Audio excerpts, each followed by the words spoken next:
Meu nome é Rafael Basquiroto, eu sou de Criciúma. Aos 14 anos eu tive uma oportunidade como atleta de basquete, fui morar em Joinville. É, Morei 2 anos lá sem a minha família, então eu saí do meu conforto do lar e aprendi a viver. Passei por muitas dificuldades lá, mas muitos aprendizados, né? No esporte a gente aprende trabalho em equipe, disciplina. Então, desde cedo eu fui sempre testado a ser melhor.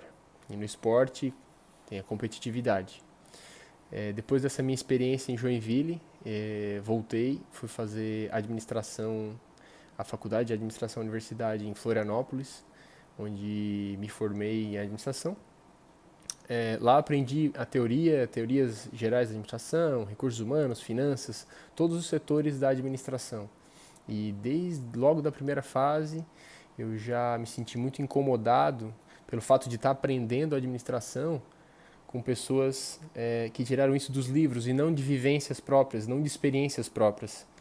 Então eu senti que a universidade foi ótima, eu sou muito grato por ter passado esse momento lá, mas eu já sabia desde cedo que tinha que buscar experiências extracurriculares. Então eu tive uma experiência também em consultoria. A gente trabalhava para empresas de pequeno porte, então a gente dava essas consultorias de planejamento estratégico, enfim, de vários setores e áreas da administração. Também trabalhei, fiz estágio em uma indústria em Florianópolis, muito conhecida, na parte de telefone. E mais no final da universidade, na fase de TCC, eu me dediquei a fazer trainees. Então, participei de vários processos de trainees e fui aceito. Logo no primeiro que eu fui aceito, eu fui para Joinville, trabalhar numa indústria multinacional, com mais de 10 mil funcionários, com plantas em 5 países. Eu trabalhei no setor de compras, né, na área de inteligência. Então lá a gente lidava com indicadores, né, de performance, indicadores de melhoria contínua, indicadores para redução de custo, né, porque a indústria é muito competitiva, a gente tem que reduzir custos para ter uma lucratividade maior, melhor. Então, depois desse primeiro ano de experiência em compras no setor de inteligência, eu também tive uma outra experiência no setor de logística integrada, também na parte de inteligência do setor. Né? Durante esses 2 anos, a gente teve consultorias externas, então a gente teve um aprendizado, né, gigantesco. Né? Depois que eu tive essas experiências, tanto em compras quanto em logística integrada, uma empresa de 10 mil funcionários, eu resolvi mudar um pouco o rumo da minha vida e seguir o meu lado empreendedor familiar. Eu venho de família de empreendedores, eu tenho 3 tios empreendedores e mais o meu pai, que também é um empreendedor. Eu fiz uma ligação, falei, pai, já aprendi bastante aqui, agora vamos ver como é que é colocar em prática esses ensinamentos de serviço e de indústria no comércio. Então eu voltei para Criciúma, onde eu já estou 8 anos e estou colocando em prática essa experiência que eu tive fora. Uma das coisas que eu pude constatar é que tanto no serviço quanto na indústria, quanto no comércio, existem diferentes dia a dias, certo? Tem cotidianos diferentes, mas todos eles têm uma essência em comum. Todos eles, existe uma parte de negócios, de gestão, que todos eles têm em comum. E é sobre isso que eu quero conversar melhor, eu quero passar mais para vocês. Eu tenho, através de vivências, a gente percebe que a criatividade, ela nada mais é do que a misturar os setores. Então, existem algumas coisas que se aprende em indústria que dá para usar no comércio, como redução de custo, indicadores. Existem algumas coisas no comércio que são muito fortes, que dá para utilizar nos serviços, e algumas coisas do serviço que dá para utilizar em indústria e comércio e vice-versa. Então, a criatividade está na mistura desses processos de práticas positivas e melhorar o resultado da empresa. Então, o objetivo para gestores, empreendedores, empresários, o objetivo é melhorar a empresa, melhorar os processos, melhorar a lucratividade, né, fazer com que a empresa cresça sustentavelmente. Indicadores. A essência inicial na gestão que todos os 3 setores têm é a existência de indicadores. Empresas de grande porte monitoram esses indicadores, ficam em cima, tem pessoas exclusivas para esse monitoramento. Empresas de menor porte ou não monitoram, ou monitoram de forma errada, ou acham que isso não é tão importante e se priorizam em outras coisas, vendas, atendimento, enfim. Então, uma das coisas que eu aprendi na parte de inteligência da indústria de alto porte e grande porte são os indicadores. Existem alguns indicadores que são base para todos eles. Então tá. Aí você vai pensar assim, pô, mas minha empresa é muito pequena, eu nem sei onde é que estão esses números, eu não sei nem achar eles, eu não tenho nem sistema. Como é que eu vou saber de onde é que vem esses números? Então toda empresa, ela deixa rastros. Tu consegue buscar esses indicadores o máximo possível. E se ele não existe de forma alguma, começa do zero. Começa hoje, anotando no caderninho, quanto que está dando naquele indicador. Beleza? Indicador não, nada mais é do que um número que é monitorado. Nada pode ser melhorado, se não é medido. Então a partir daquela medição é que tu faz um comparativo de se tu melhorou ou se tu piorou. Beleza? Outra situação, outra questão muito importante nos indicadores é a base de tempo, né? A gente utilizava muito 12 meses, mas para quem consegue 12, 24 ou 36 meses, até 3 anos para trás, é importantíssimo ter esses números para base de comparação, certo? Então, assim, vou falar sobre o primeiro indicador, então anota aí o primeiro indicador, o mais importante, um dos mais importantes que eu acredito que seja, é o indicador de faturamento bruto, faturamento total, venda total. O que é esse número? Nossa, que número básico, né? Que número simples, Rafael. Sim, é um número bem básico, bem simples, mas tem alguns empreendedores, alguns gestores que não reconhecem ele, que não monitoram ele. Simplesmente deixa a vida levar e ela vai levando, e ela vai indo, e a pessoa vai apanhando e não monitora nem o simples, o básico, que é o faturamento. Me recordo um caso de um colega meu que estava entrevistando para uma vaga, uma pessoa que se dizia ter uma experiência como gestora. E aí ele pegou lá aquele currículo, ele analisou e ela tinha outras experiências também, e aí aquilo chamou a atenção dele, né? E ele perguntou, você como gestora, trabalhava numa farmácia de manipulação, qual era o faturamento total, mês, do local onde você trabalhava? E ela ficou simplesmente sem saber o que dizer, porque ela não sabia o faturamento. Então, assim, o gestor que não sabe o faturamento, ele não sabe nem para onde está indo, ele não sabe se ele está melhor ou se ele está pior, ele não tem base, não tem argumentos para dizer se a empresa está melhorando ou se ela está piorando. Então, o faturamento seria um indicador base para qualquer negócio. Qual é a minha venda? A parte da sazonalidade dos 12 meses, né, a parte dos 12 meses, 24 meses, é tu entender o que acontece no meio do ano. É importante até ter um faturamento diário para saber o que acontece dentro do mês e entender o que são essas ondas de maior venda e de menor venda. Então, por exemplo, no setor que eu trabalho hoje, o verão, o faturamento é mais alto do que no inverno.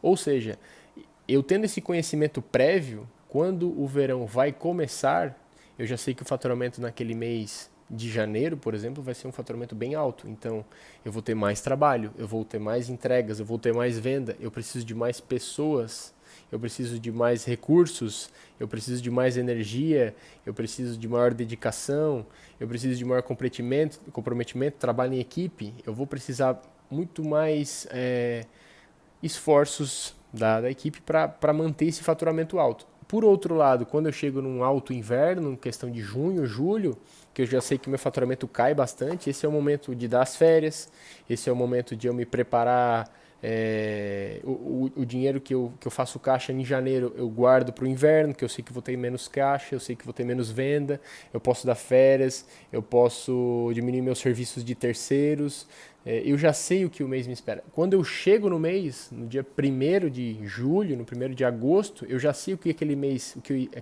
eu espero daquele mês. Eu já sei o que vai acontecer dentro daquele mês, porque eu já tenho uma base de cálculo, uma base de indicador do ano passado. Então eu consigo me prevenir, consigo me preparar para nenhum tipo de surpresa. Não é mais deixar a vida me levar. Então o faturamento, pega um caderninho, rapidamente chega na empresa, qual foi o meu faturamento do ano passado, mês a mês, qual foi o faturamento do meu ano retrasado, mês a mês. Beleza, vamos botar na mesa, vamos comparar agora. O que melhorou, o que piorou. Depois com esses números na mão, fica mais fácil de tentar entender o que aconteceu dentro daquele mês, o que não acontece. Todo ano março é bom, todo ano março é ruim, todo ano setembro é bom, não é bom, por que é bom, por que não é bom. E entendendo esses efeitos, você começa a entender que datas comemorativas, como elas influenciam no comércio, na indústria e no serviço, feriados, como é que eles influenciam no comércio, números do mês, fevereiro, 28 dias, como é que ele influencia no teu faturamento, e tudo isso começa a ficar no teu subconsciente e tu começa a trabalhar isso melhor. Faturamento, ele te dá um norte do que está acontecendo e de onde pode melhorar, beleza? Fechou. Outro indicador muito importante, o segundo na lista, é despesas. Então, o indicador de despesas ele é importante para a gente descobrir onde é que estão os desperdícios. Onde tem desperdício, é como se fosse uma torneira aberta. Né? Você vai lá, coloca de colher, né? Faz a venda esforçada, que nenhuma venda vem de graça. Esforça uma venda, força, atendimento ótimo, faz tudo certinho, cobrança 100%. Aí entra de pinguinho o faturamento. E a despesa está lá, com a torneira aberta, saindo pelo ralo. Então, fecha a torneira da despesa, que aí o tanque começa a encher.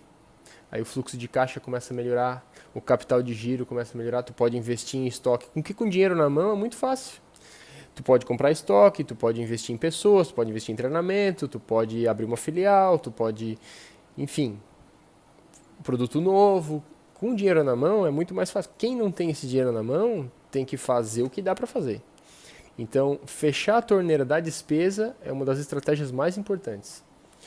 E aí vem aquela máxima, né? Fatores controláveis e fatores incontroláveis. Né? Eu estava numa conversa com um colega meu no comércio, falando sobre venda de artigos esportivos, e ele comentou comigo que ele tem muito dinheiro no estoque dele. Tem muito dinheiro no estoque dele, que ele precisa fazer essa venda desse estoque para começar a girar dinheiro e entrar no caixa dele. E aí eu perguntei para ele, tá, e o que é outra coisa assim que te incomoda muito e tal? Ele disse, minha concorrência, o preço é mais barato, a minha concorrência é isso, a minha concorrência é aquilo, o setor econômico, o governo e não sei o que. Esses são fatores incontroláveis. Tu não consegue controlar o governo, tu não consegue controlar uma lei, tu não consegue controlar o preço praticado na concorrência. Então tu tem que focar onde? Nos fatores controláveis. O que tu consegue controlar? É o que está dentro da tua empresa. E as despesas estão dentro da tua empresa. Ali dentro, tu consegue mexer. Então, vamos dar um exemplo aqui. Setor pessoal, né? As pessoas que trabalham ali dentro. Tu tem uma loja lá com 12 atendentes, porque no começo do mês dá muito movimento.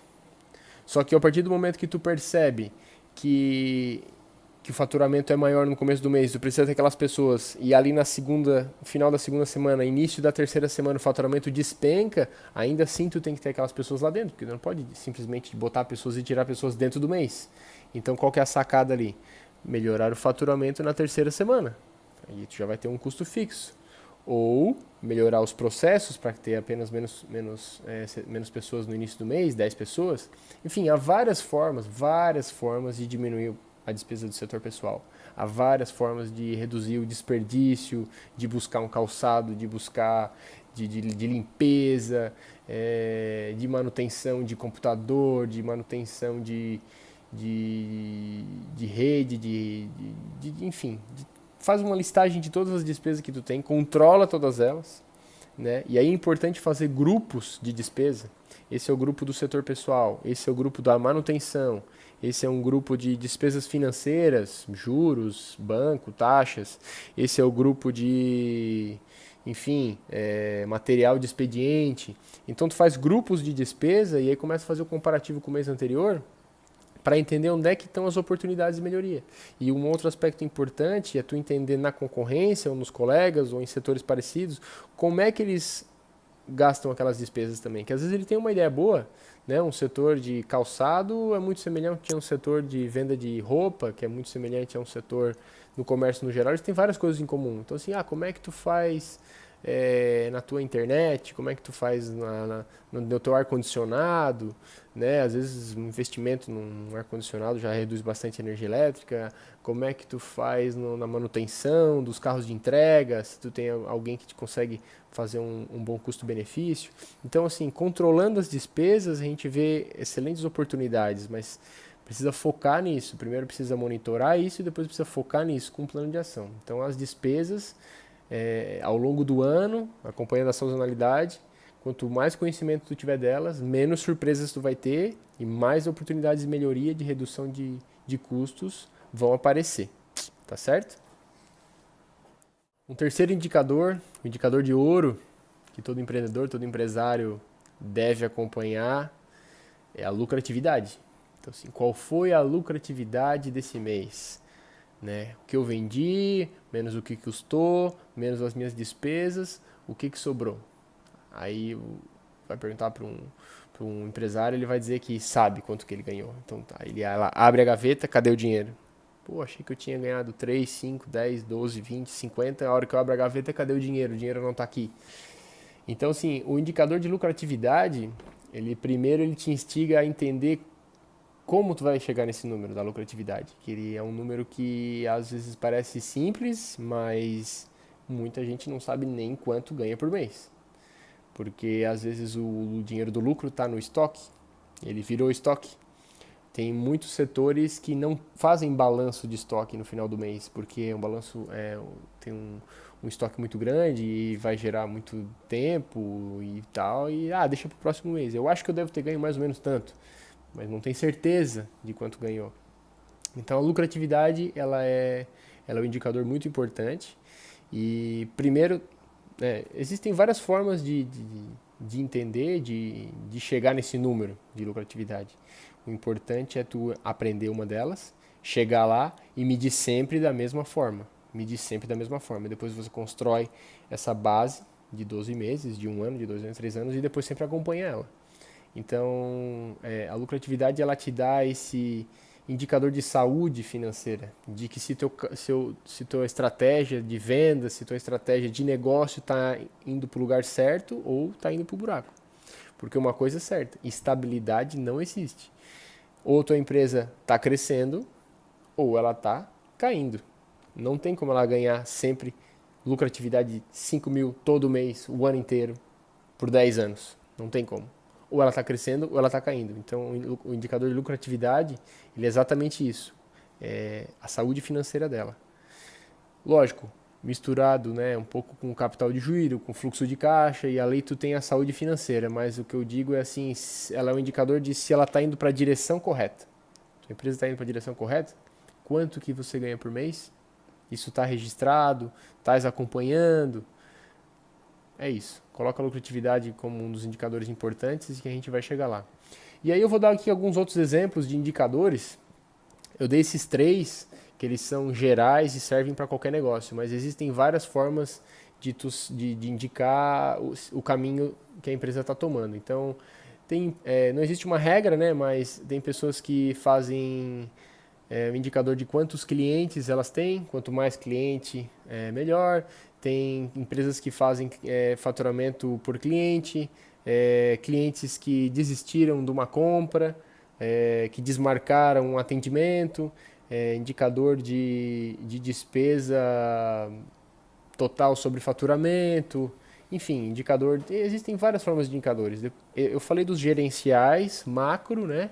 Mas existem os indicadores específicos por setor, a gente pode falar ali do setor de vendas, do setor de compras, do setor financeiro, do setor de recursos humanos, de atendimento, enfim, todos os setores podem ter indicadores próprios de performance. Mas com certeza esses 3 grandes iniciais, o que parecem meio básicos, meio lógicos, às vezes não são.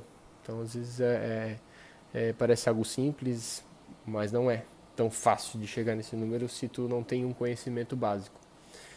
Mas era isso. Estamos chegando ao fim do vídeo. Obrigado pelo seu tempo, né, por ter assistido esse vídeo. Compartilhe com as pessoas que você acredita que devem ver esse vídeo. São conhecimentos básicos de administração, de gestão, mas são muito importantes com certeza, né? Então, voltando àquele nosso objetivo principal, inicial, que é a melhoria do seu negócio, Então, existem outras áreas de melhoria, mas com certeza a monitoramento dos indicadores e entender o seu negócio começa pelos números, tá ok? Então, uma boa semana, pessoal.